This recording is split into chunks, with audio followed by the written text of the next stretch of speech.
Tara't samahan niyo ako sa isang araw na pagiging estudyante dito sa ISAT. Nagising ako ng 5 a.m. I usually check my notification and then I immediately fix my bed.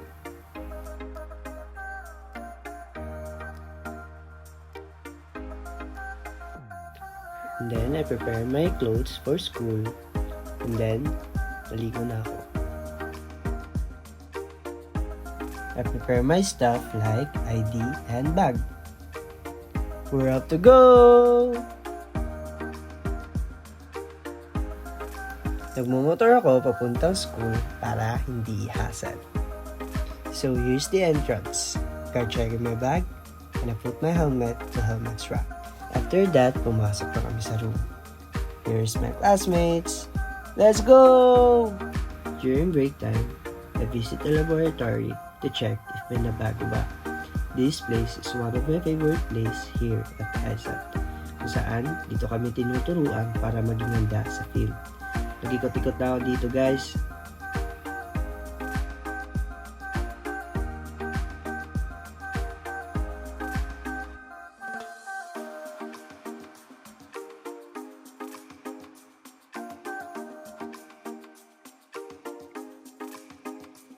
Dahil may vlog, go to the library para kunyari nagpabasa. Let's go! Wow! Airplane! Pagkatapos nun, nakaramdam kami ng gutom kaya kumain na kami.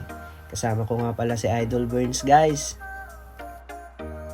Bumalik na kami sa room para mag-prepare sa susunod na subject. Snack time muna, guys, para may laman ng tiyan.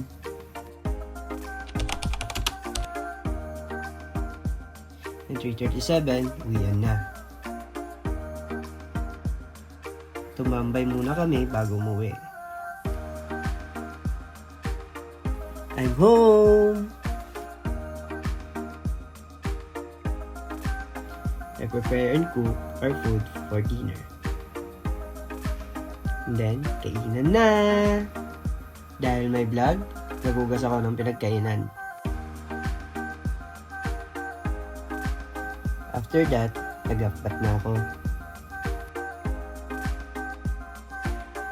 Checking my G-class, may nakalimutan gawin. And then, I watch videos para maantok. Sinayang ko ang 3 minuto ng oras nyo.